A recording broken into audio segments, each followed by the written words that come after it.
Good morning everybody. हम लोग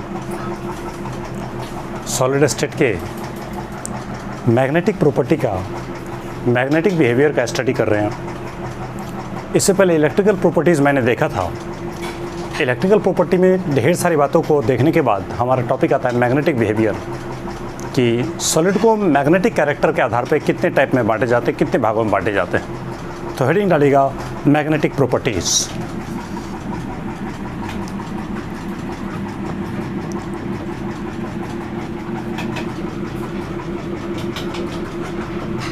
अब देखिए, जहाँ भी चार्ज फ्लो होता है वहाँ पे करंट होता ही है, मतलब वहाँ पे इलेक्ट्रिसिटी है। तो इलेक्ट्रॉन क्या करते हैं, चक्कर लगाते हैं। और आप जानते हैं कि इलेक्ट्रॉन पे चार्ज होता है। तो इलेक्ट्रॉन अगर चक्कर लगाता है, इसका मतलब चार्ज चक्कर लगा रहा है, यानी चार्ज मोशन में है।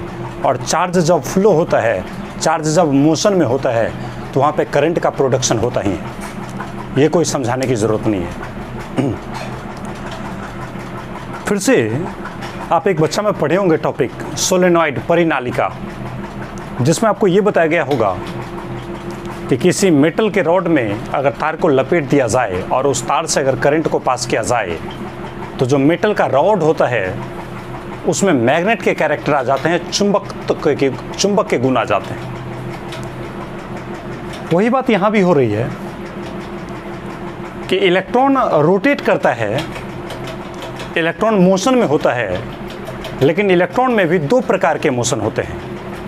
एक तो आप जैसा जानते हैं कि ये मान लीजिए न्यूक्लियस है और ये मान लीजिए एटम का ऑर्बिट है, तो उसमें इलेक्ट्रॉन चक्कर लगा रहा है। तो यहाँ जो इलेक्ट्रॉन का मोशन होगा, तो इस मोशन को कहा जाता है orbital motion of electron.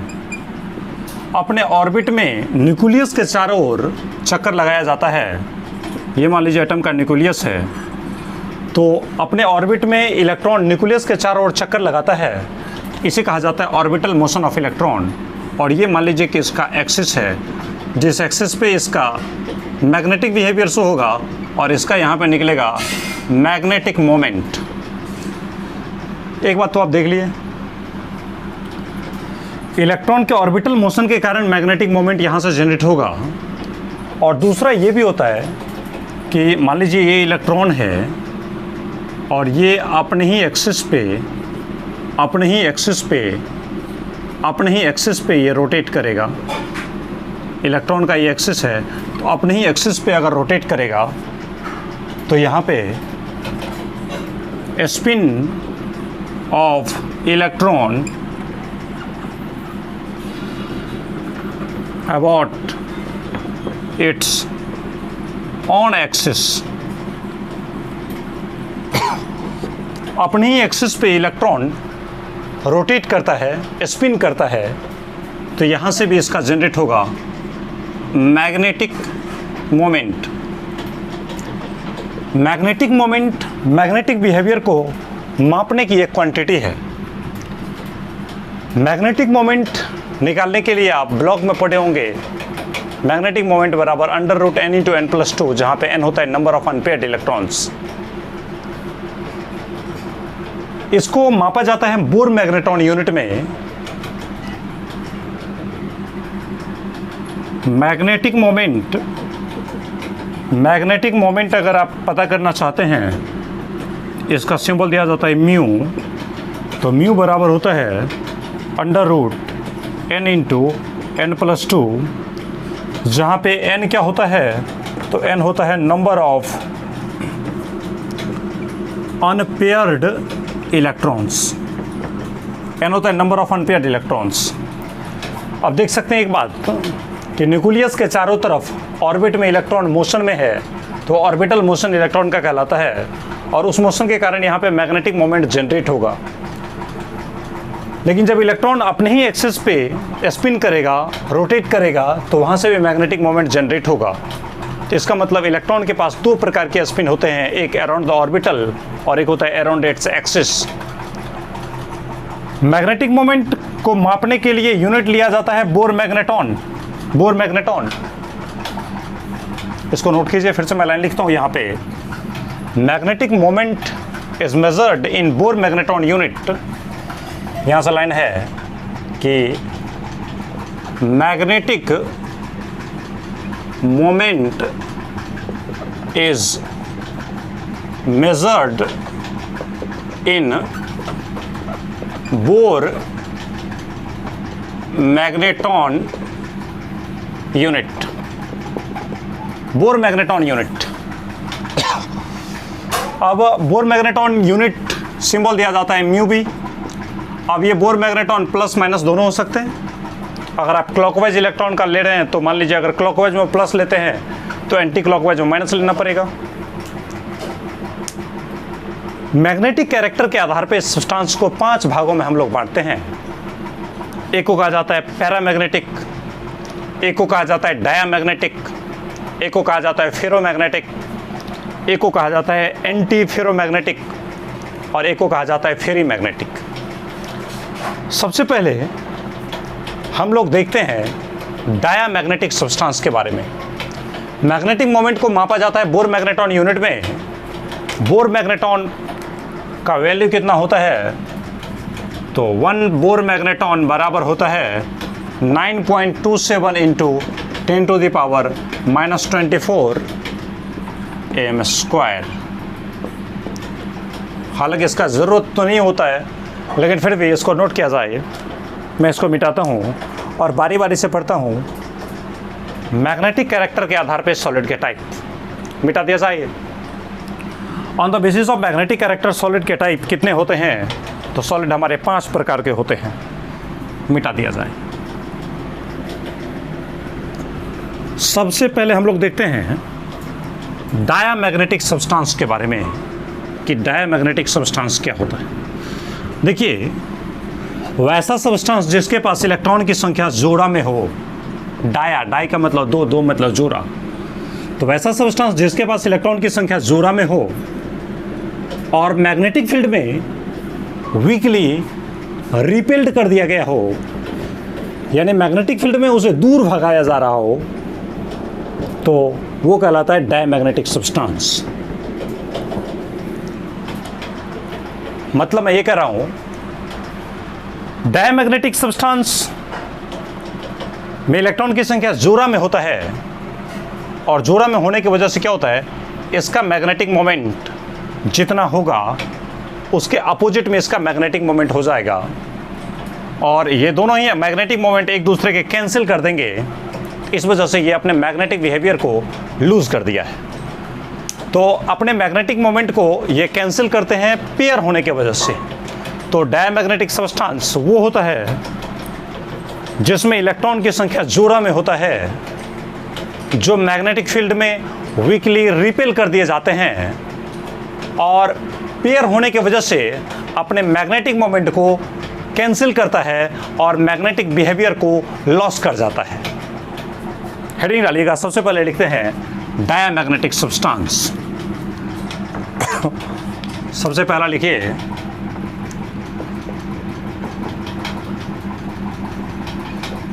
Diamagnetic substance. सबसे पहले लिखते हैं हम लोग डायमैग्नेटिक सब्सटेंस, ऐसा सब्सटेंस जिसके पास इलेक्ट्रॉन की संख्या जोड़ा में होते हैं, जो मैग्नेटिक फील्ड में वीकली रिपेल कर दिए जाते हैं, प्रतिकर्षित कर दिए जाते हैं, दूर हटा दिए जाते हैं, नफरत किए जाते हैं, उसे कहते हैं डायमैग्नेटिक सब्सटेंस। तो लिखिएगा सब्सटेंस ऐसा पदार्थ which has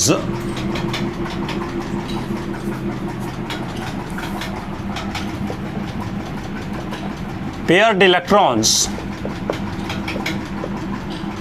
and weakly repelled in magnetic field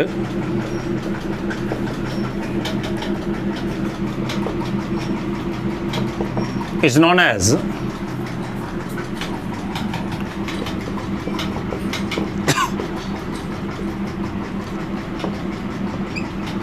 diamagnetic substance. देखिए लाइन क्या बता रहा है, लाइन ये बता रहा है कि सच सब्सटेंस, ऐसा सब्सटेंस, ऐसा पदार्थ which has paired इलेक्ट्रॉन्स, जिसके पास इलेक्ट्रॉन की संख्या जोड़ा में हो। पहला काम होगा कि इलेक्ट्रॉन की संख्या क्या होगा, जोड़ा में होगा। एंड और वीकली रिपेल्ड इन मैग्नेटिक फील्ड, और मैग्नेटिक फील्ड में उसे नफरत किया जाए, दूर धकेला जाए, बाहर किया जाए, वही जाना जाता है डायमैग्नेटिक सब्सटेंस के नाम से। उसी को कहा जाता है डायमैग्नेटिक सब्सटेंस। उसकी खासियत क्या होता है कि सारे इलेक्ट्रॉन उसमें जोड़ा में होंगे, तो सभी जोड़ा के इलेक्ट्रॉन अपने मैग्नेटिक मोमेंट को कैंसिल कर देता है। इस वजह से ये अपने मैग्नेटिक बिहेवियर को लॉस कर जाता है। दिस सब्सटेंस, एक लाइन इसमें एक्स्ट्रा जोड़िएगा, दीज पेयर्ड इलेक्ट्रॉन्स, ये जो इलेक्ट्रॉन की संख्या पेयर में होता है, जोड़ा में होता है, कैंसिल, एक दूसरे के मैग्नेटिक मोमेंट को कैंसिल कर देता है। कैंसिल इट्स मैग्नेटिक मोमेंट, अपने मैग्नेटिक मोमेंट को कैंसिल कर देता है। सो लूज देयर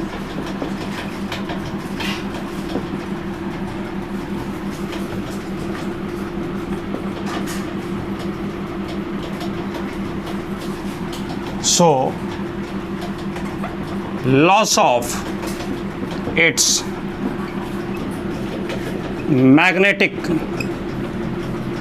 behavior, अपने मैग्नेटिक बिहेवियर को लॉस कर जाता है।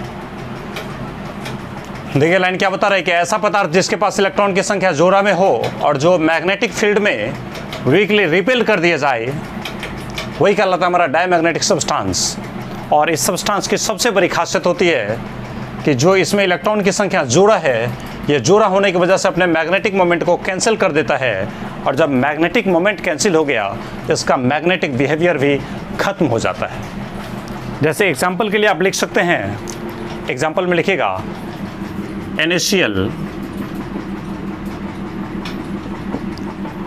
NaCl लिख दिया जाए, फिर से आप लिख सकते हैं TiO2, फिर से लिख सकते हैं बेंजीन, या फिर एग्जाम्पल में आप दे सकते हैं Cu+, या फिर से आप ले सकते हैं Zn+2। एक दो का कॉन्सेप्ट मैं आपको समझा देता हूं, तो बाद बाकी आप समझ जाएंगे। जैसे NaCl है तो NaCl टूट जाता है Na+Cl- में, तो Na+, गौर से देखिए, सोडियम का एटॉमिक नंबर 11 था, 11 इलेक्ट्रॉन था, लेकिन 1+ का मतलब 1 इलेक्ट्रॉन चला गया, तो इसके पास इलेक्ट्रॉन कितना बचा, 10 इलेक्ट्रॉन बचा है। अब 10 इलेक्ट्रॉन में देखिए क्या होगा, 1s2, 2s2, 2p6, बस हो गया, 3s1। अब देखिए 11 था, उसमें से एक निकालिए, 2, 2, 4, 6, 10, 1, 11 था, उसमें से एक इलेक्ट्रॉन निकालना है, तो बाहरी ऑर्बिट में से इलेक्ट्रॉन निकालते हैं। ये पहला ऑर्बिट है, ये दूसरा ऑर्बिट है, और ये तीसरा ऑर्बिट है। तो एटम का सबसे बाहरी ऑर्बिट यहाँ पे तीसरा है, तो एक इलेक्ट्रॉन निकल गया, खत्म हो गया इस सबसेल की कहानी।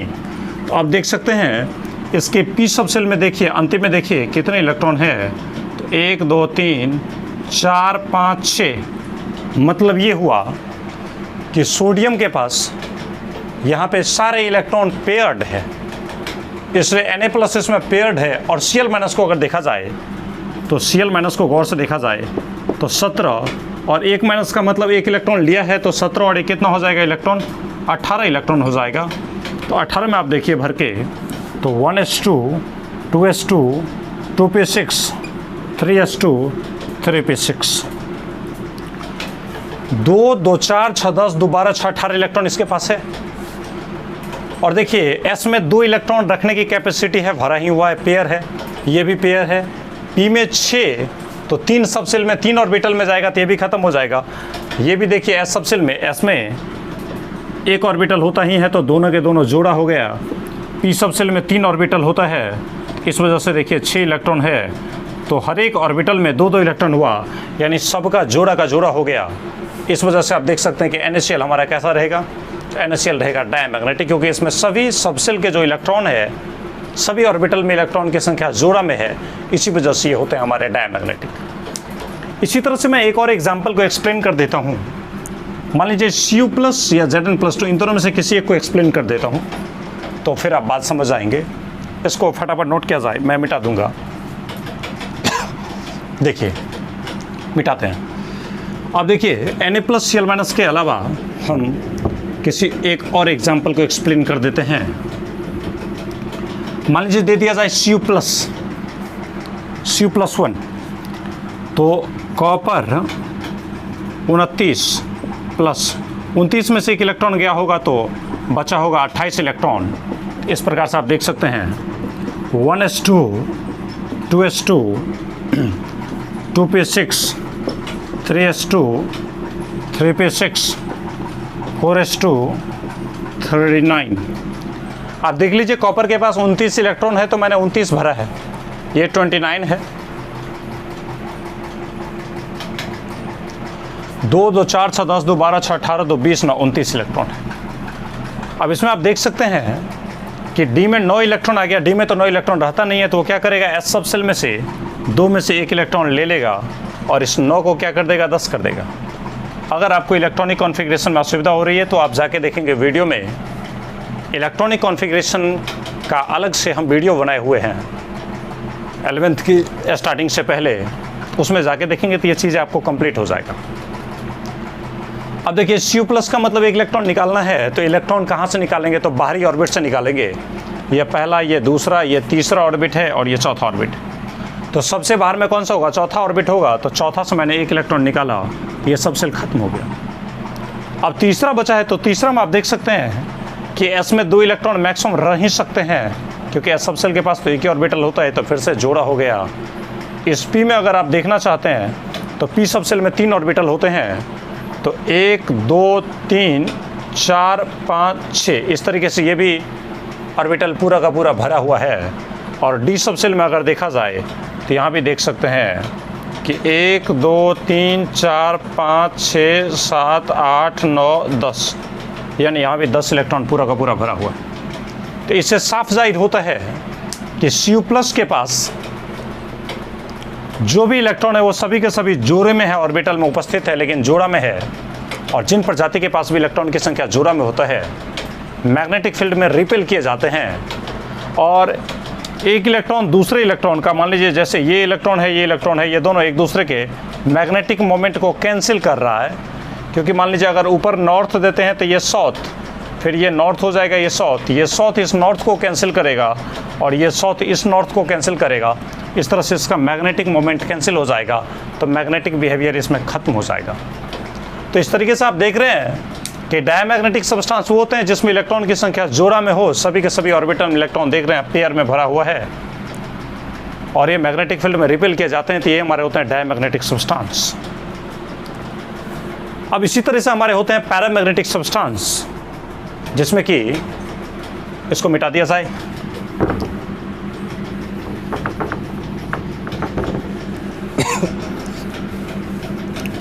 ऐसा ही हमारा बनता है paramagnetic substance.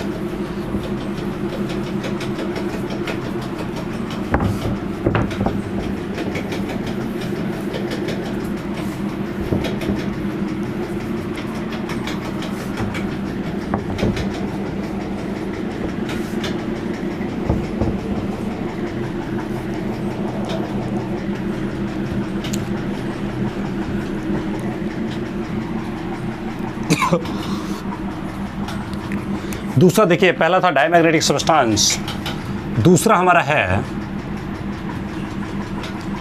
Para magnetic substance.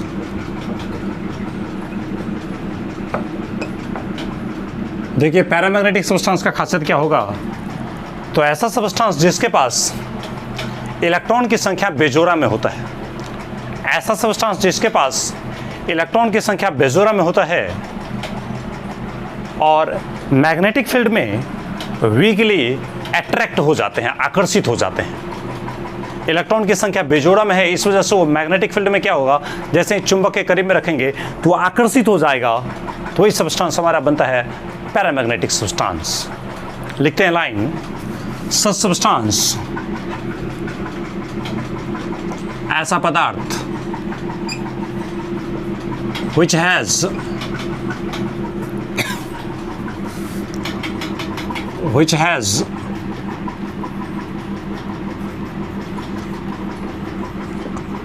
Unpaired electrons, जिसके पास इलेक्ट्रॉन की संख्या बेजोड़ा होता है, and weakly attracted in magnetic field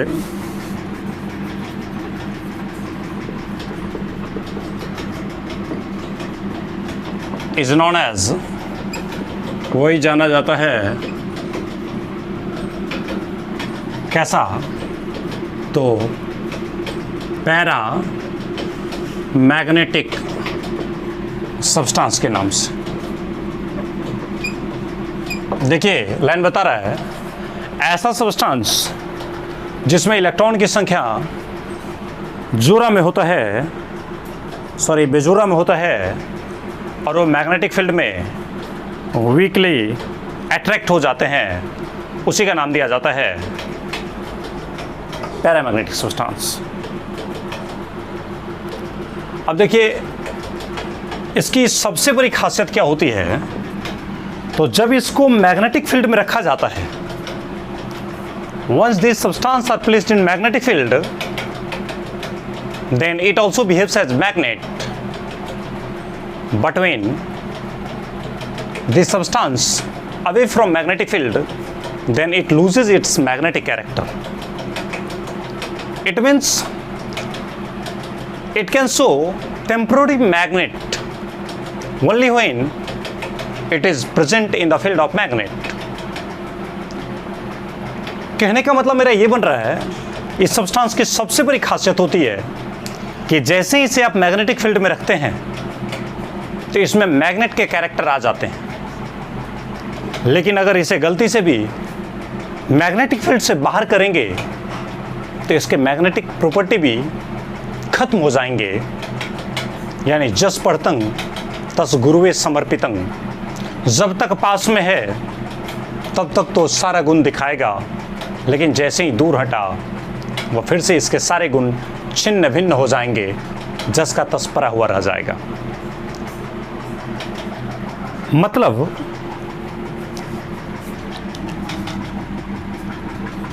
this substance, ये पदार्थ loses it's magnetic behavior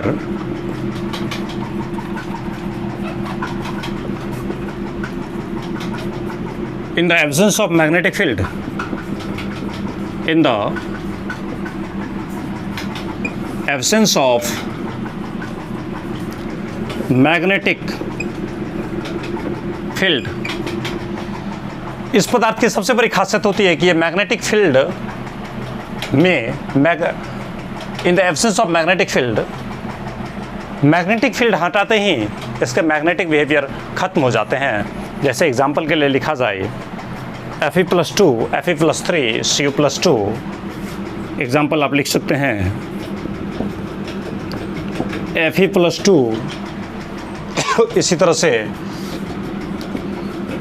Fe+3 इसी तरह से लिख सकते हैं आप, फिर से TiO, फिर से लिख सकते हैं आप O2, ऐसे लिख सकते हैं।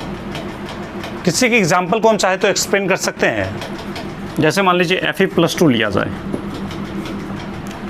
आयरन का एटॉमिक नंबर आप जानते हैं कि 26 होता है।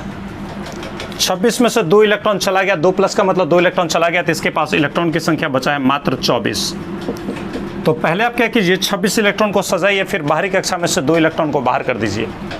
इसका कॉन्फ़िगरेशन हो जाएगा 1s2 2s2 2p6 3s2 3p6 4s2 3d6।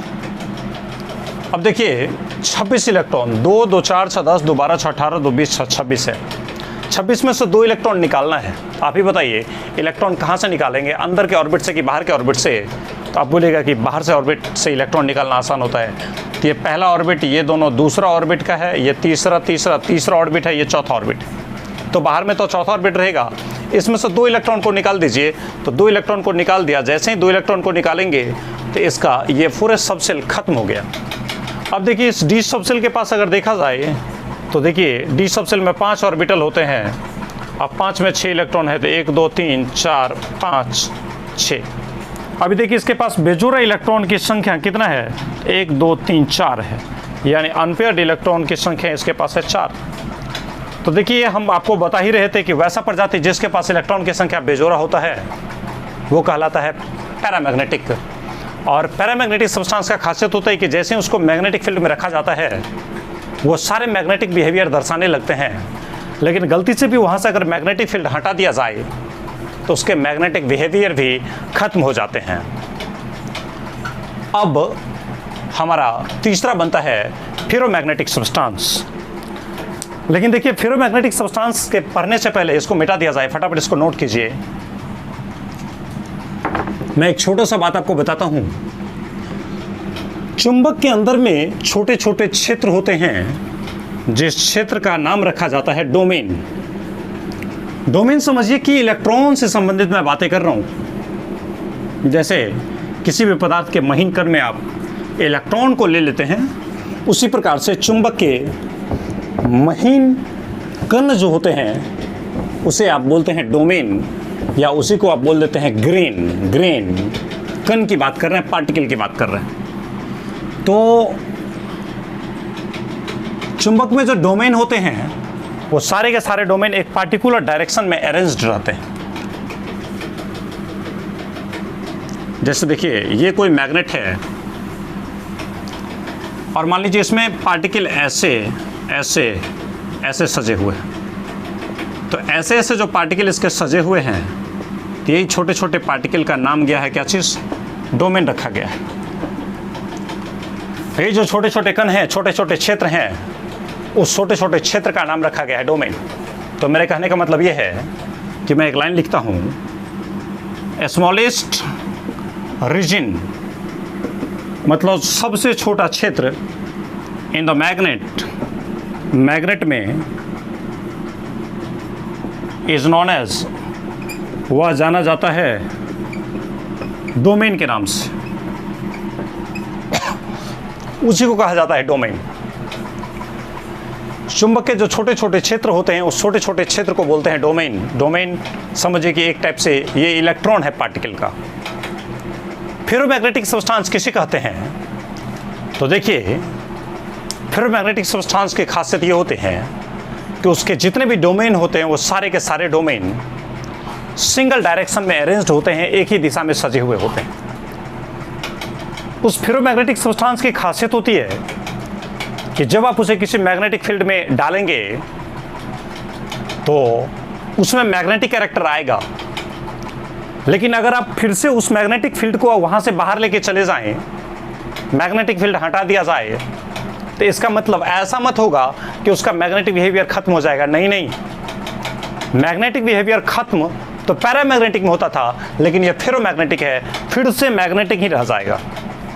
मतलब एक बार यदि उसे मैग्नेटिक बिहेवियर के कांटेक्ट में ला दिया जाए तो वो परमानेंटली मैग्नेट बन जाता है, वो टेम्पररी मैग्नेट नहीं बनता है। तो लिखिएगा लाइन, सबसे पहले हमारा तीसरा पॉइंट बनेगा डायमैग्नेटिक। पैरामैग्नेटिक के बाद हमारा बनता है फेरोमैग्नेटिक।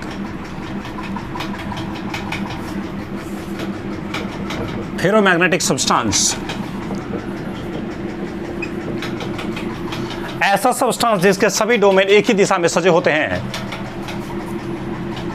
सच सब्सटेंस ऐसा पदार्थ हो जिसका all the domains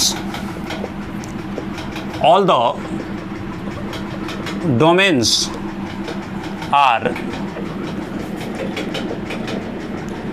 arranged in same direction। अगर सेम डायरेक्शन में सजे होते हैं इज नॉन एज, वही जाना जाता है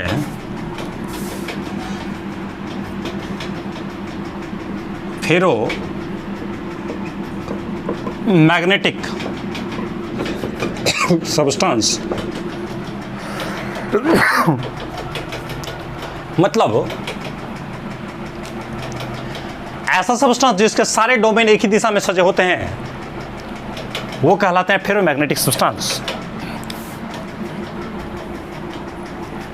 इस सब्सटेंस की सबसे बड़ी खासियत होती है कि ये सब्सटेंस अपने मैग्नेटिक बिहेवियर को मेंटेन करके रखता है, यानी फेरोमैग्नेटिक सब्सटेंस को अगर एक बार मैग्नेटिक फील्ड में रख दिया जाए तो उसमें मैग्नेटिक बिहेवियर आ जाएगा, मैग्नेटिक कैरेक्टर आ जाएगा। लेकिन अगर फिर से मैग्नेटिक फील्ड से उसे बाहर कर दिया जाए या मैग्नेटिक फील्ड वहाँ से हटा भी दिया जाए, फिर भी उसमें मैग्नेटिक कैरेक्टर अभी भी वर्तमान में मौजूद रहेगा, यानी ये परमानेंटली मैग्नेट में तब्दील हो जाएगा। तो लाइन ये बता रहा है, these substance do not lose its magnetic behavior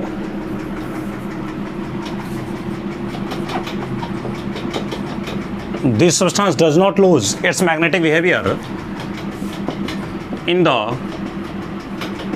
absence of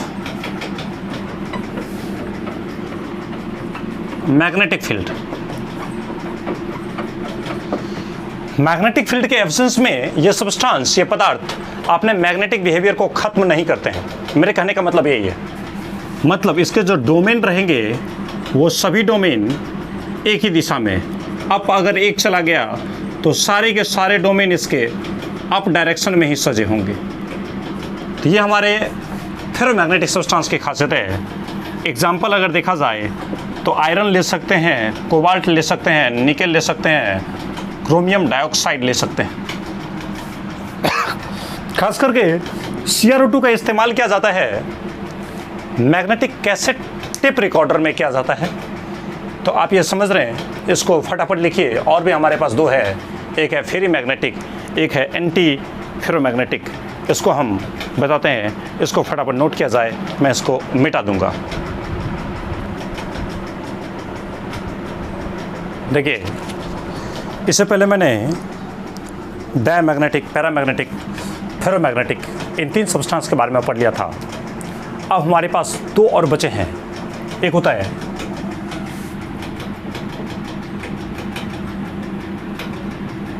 चौथा होता है anti ferromagnetic substance. Anti ferromagnetic substance किसे कहते हैं? तो देखिए, वैसे सब्सटेंस जिसके डोमेन कहने का मतलब उसके इलेक्ट्रॉन पैरेलल और एंटी पैरेलल डायरेक्शन में अरेंज होते हैं, वो भी इक्वल नंबर में। तो जितना डोमेन अप रहेगा उतना ही डोमेन डाउन रहेगा, तभी तो एंटी बनेगा। फेरो में क्या था कि सभी के सभी एक दिशा में था। एंटी फेरो में क्या रहेगा, कुछ अप कुछ डाउन। लेकिन याद रखिएगा, एंटी एग्जैक्टली है, इसका मतलब जितना ऊपर जाएगा उतना ही नीचे जाएगा। तो equal number of parallel and anti parallel lines are drawn, equal number of parallel and anti parallel electrons are present. यानी उसका मैग्नेटिक मोमेंट तो जीरो होगा ही, क्योंकि सभी इलेक्ट्रॉन एक दूसरे के, सभी डोमेन एक दूसरे के मैग्नेटिक मोमेंट को कैंसिल कर देगा। तो लिखिएगा इसमें, सच substance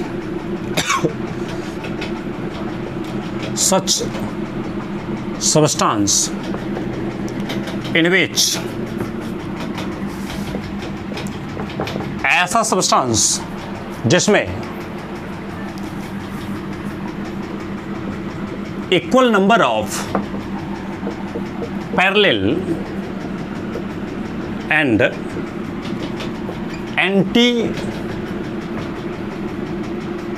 anti parallel, equal number of parallel and anti parallel domains कहने का मतलब इलेक्ट्रॉन्स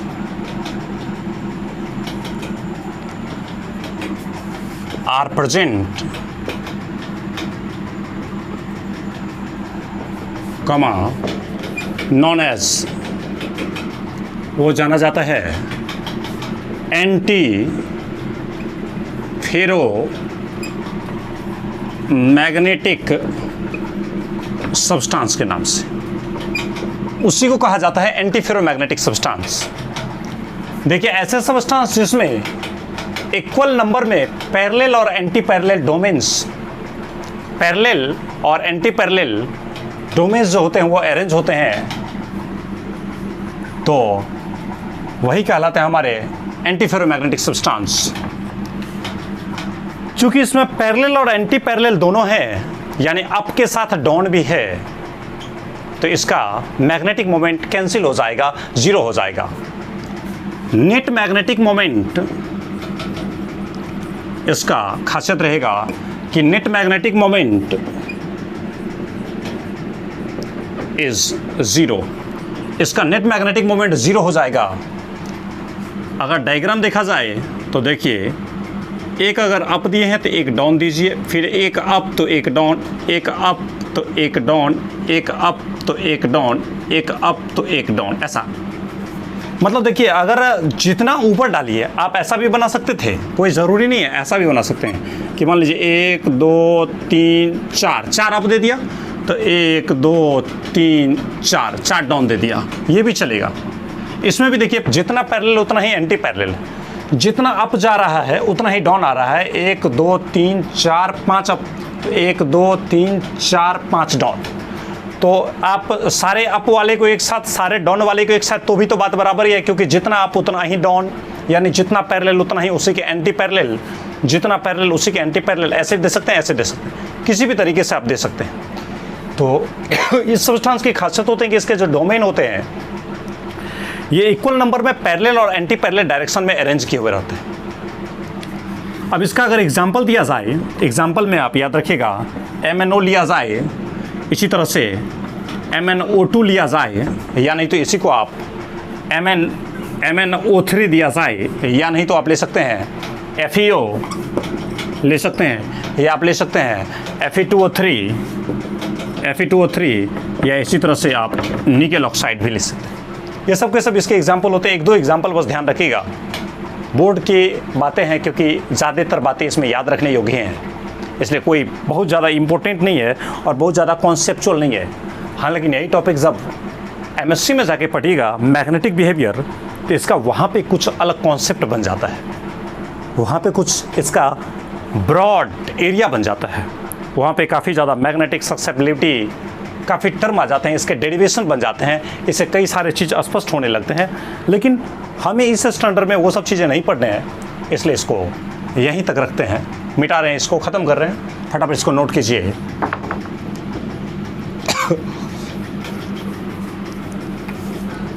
अब देखिए, ये फेरी मैग्नेटिक एंटी फेरोमैग्नेटिक था।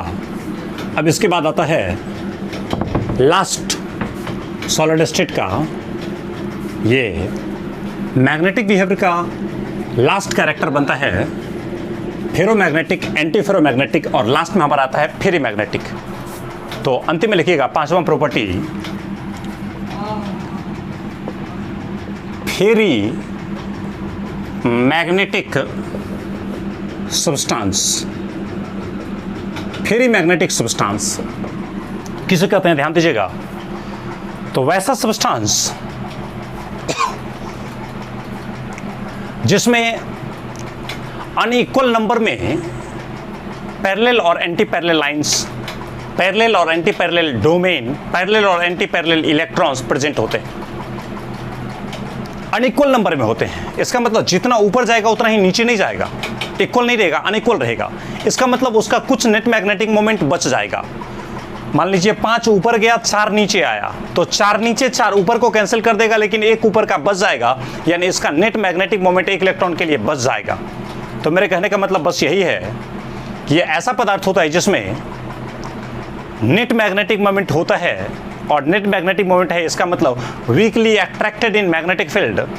बट इसमें एक बात आप बोल सकते हैं कि पैरामैग्नेटिक के तुलना में थोड़ा सा वीकली अट्रैक्टेड होते हैं।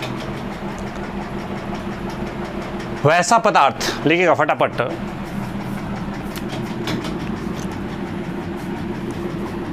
सच सब्सटेंस, ऐसा substance which has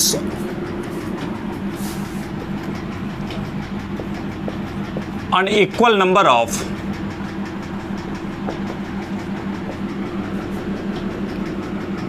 parallel and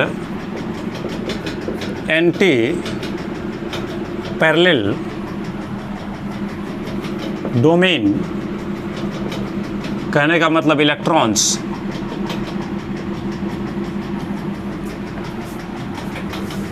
are present, comma known as ferrimagnetic substance, वही कहलाता है ferrimagnetic substance. Unequal number में रहेगा, इसका मतलब ये मैग्नेटिक फील्ड में वीकली अट्रैक्ट होगा। इसका मतलब ये these are weakly attracted in magnetic field in comparison to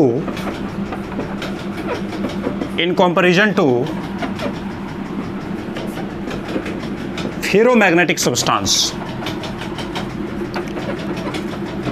ferromagnetic substance के तुलना में ये मैग्नेटिक फील्ड में वीकली अट्रैक्ट होगा। जैसे इसके एग्जांपल ले सकते हैं। पहले एक बात देख लीजिए, इसमें मान लीजिए जैसे 1 2 3 4 5 6, और देखिए 1 2 3 4, 6 ऊपर दिया, 4 नीचे कर दिया, और फिर से 1 2 फिर से 1। तो देखिए जितना ऊपर जा रहा है उतना नीचे नहीं जा रहा है। गौर से देखिए 1 2 3 4 5 6 7 8 ऊपर जा रहा है, तो 1 2 3 4 5 नीचे जा रहा है। तो अनइक्वल नंबर में पैरेलल और एंटी पैरेलल लाइन है, जितना अप है उतना ही डाउन नहीं है। इसका मतलब इसमें नेट मैग्नेटिक मोमेंट कुछ ना कुछ है, और नेट मैग्नेटिक मोमेंट होने के कारण ये वीकली अट्रैक्ट हो जाता है मैग्नेटिक फील्ड में। और फेरोमैग्नेटिक की तुलना में इसमें कम मैग्नेटिक मोमेंट होता है, क्योंकि इसमें फेरोमैग्नेटिक में क्या था खासियत कि सभी के सभी एक डायरेक्शन में थे, इस वजह से मैग्नेटिक मोमेंट ज़्यादा था। लेकिन इसमें ये 1 2 3 4 5, ये 5 इस ऊपर वाले 5 का मैग्नेटिक मोमेंट कैंसिल कर देगा, तो 1 2 3 4 5 का मैग्नेटिक मोमेंट कैंसिल हो जाएगा, तो 1 2 3 का मैग्नेटिक मोमेंट बच जाएगा।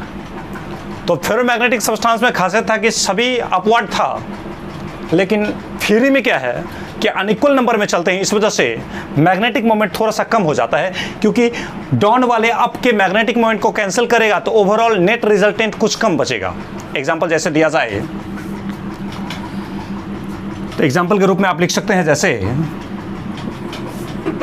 एग्जांपल आप लिख सकते हैं जैसे फेराइट के एग्जांपल, मैग्नेटाइट के एग्जांपल, जैसे Fe3O4 लिया जाए, ये फेराइट होते हैं हमारे। Mg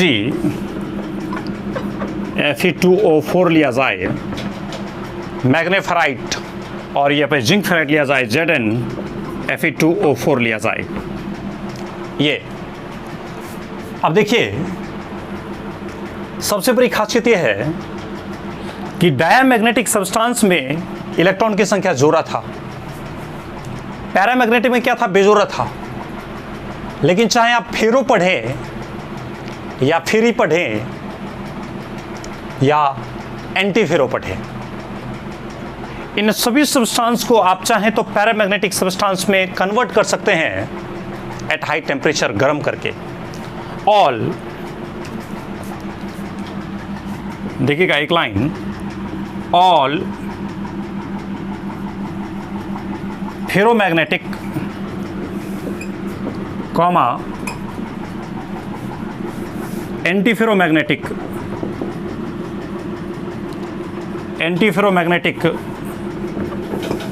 एंड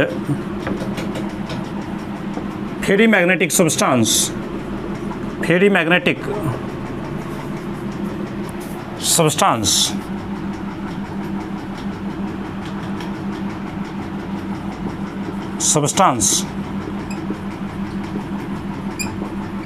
कन्वर्टेड इनटू, इन सभी को कन्वर्ट किया जाता है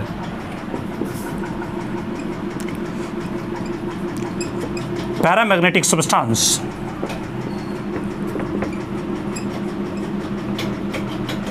एट हाई टेम्परेचर। जितने भी फेरोमैग्नेटिक है या एंटी फेरोमैग्नेटिक है या फेरोमैग्नेटिक सब्सटेंस है, इन सभी को आप चाहें तो पैरामैग्नेटिक सब्सटेंस पे कन्वर्ट कर सकते हैं हाई टेम्परेचर पे।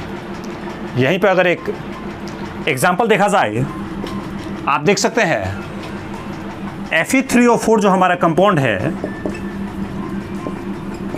कन्वर्टेड इनटू पैरामैग्नेटिक,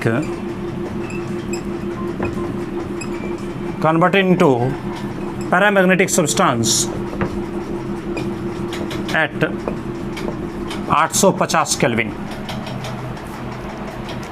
यहाँ तक मैग्नेटिक बिहेवियर आपके खत्म होते हैं। इसके बाद आपका सॉलिड स्टेट में बचता है डिफेक्ट। अंतिम टॉपिक बनेगा। अगर ये वीडियो समझ में आई हो तो पक्के से हमारे वीडियो को लाइक करें और हमारी सेवा को लगातार जारी रखने के लिए आप हमारे चैनल को शेयर और सब्सक्राइब ज़रूर करें। मिलते हैं फिर से अगले वीडियो में। Thank you.